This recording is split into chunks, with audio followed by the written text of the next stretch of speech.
Ali, you're the regional director for Asia of the CDKN. How do you see the problem of linking climate change and development in your region? We have three challenges cut for us in CDKN. One, how to strengthen the capacity of these research institutions and think tanks. Two, how we make them talk to each other in substantive terms. Third is, how do we improve and strengthen the policy input of think tanks and research institutions. Are you going to work in the whole region, or are you going to try and focus geographically? Priority countries for now are Nepal, Bangladesh and Pakistan. Essentially, we wish to respond to the demand that comes to us. The research has to assume a central role in encouraging policy making that's based on evidence. It has to come from the evidence that is emerging in the field at the community level. The farmers and the communities have their ears closer to the ground, and they're responding to the changes that they are happening in terms of natural resource management.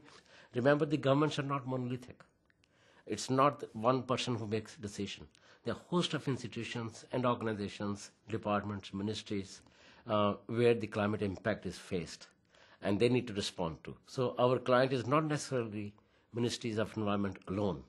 These are in planning commissions, these are ministries of agriculture, these are departments of human resource planning, and so on and so forth. And briefly, when you look back in 5 years' time on what you've been able to achieve in Asia through the Climate Change and Development Network, what will you think has been successful? I think I like to see our impact in terms of more specific response from the governments that we work with in terms of their policies, action plans, and priorities in investments. Then we'll also like to see strengthened capacities of these institutions to work on policy area after our departure. We have a number of different instruments available to us in the Climate Change and Development Network. We have research funding, we have some money for advisory services, we have money for knowledge management and partnerships. How do we put those together when we're working in practical situations in your countries? The network will first and foremost aspire to work with governments. First track is technical assistance to the governments that we'll work with.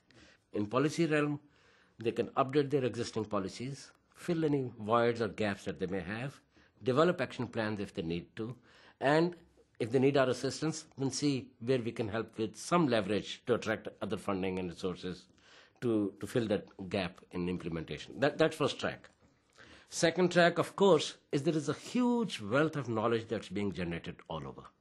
So what we'll try to do is see if there's any value for partnerships and knowledge management that our partners, such as the governments that I mentioned to you, and any benefit they see in this. And if they do, we have a whole scheme of things whereby we can furnish them and assist them with state-of-the-art knowledge in different areas of their interest and their concern.